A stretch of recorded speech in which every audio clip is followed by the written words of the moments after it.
के दयाल के बेटा गावे गाना सुन ले वो, आमा पाली वाला सुनावे गाना सुन लेना।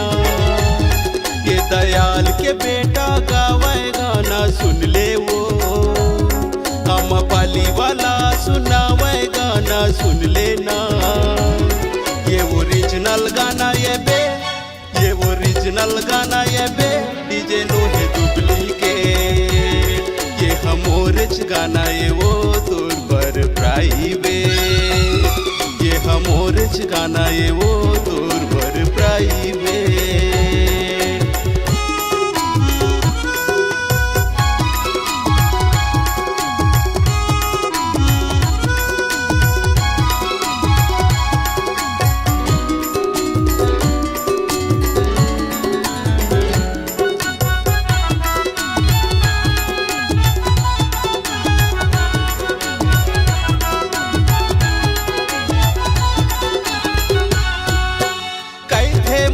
जमाना उठ पटांगा थे गाना वो, कैथे मोला जमाना उठ पटांगा थे गाना।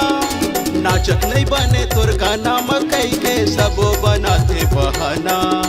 नाचत नहीं बने तोर गाना मकई के सबो बनाते बहाना।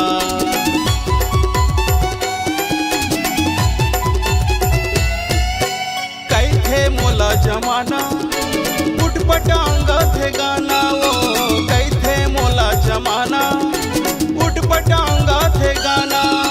नाचत नहीं बने तोर गाना मकई के सबो बनाते बहाना। नाचत नहीं बने तोर गाना मकई के सबो बनाते बहाना। सुखदास महंत के गाना सुने पर आना वो, आमा पाली हवे मोरे गांव शक्ति मोरे थाना वो। सुखदास महंत के गाना सुने पर आना वो, आमा पाली हवे मोरे गांव शक्ति मोरे थाना वो। ये ओरिजिनल गाना ये बे, ये ओरिजिनल गाना ये बे, डीजे नो है डुप्लीकेट।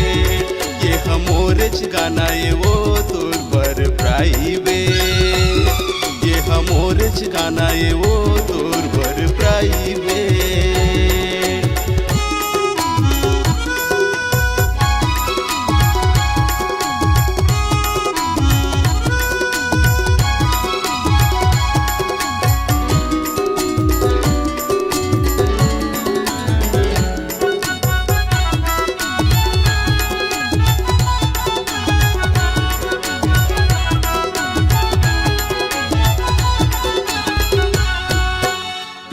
झन फसाना ये सो के सीजन मायाना वो, पीरित मझन फसाना ये सो के सीजन मायाना। देख पे बहन बराती मधुम मचाही ओरिजिनल गाना।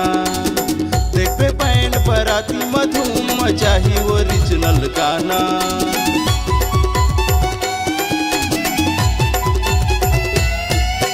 पीरित मझन फसाना ये सो के सीजन मायाना वो, पीरित मझन फसाना ये सो के सीजन मायाना। देख पे बहन बराती मधुम मचाही ओरिजिनल गाना।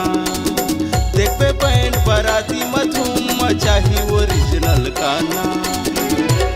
सुखदास महंत के गाना सुने पर आना वो, आमा पाली हवे मोरे गांव शक्ति मोरे थाना वो।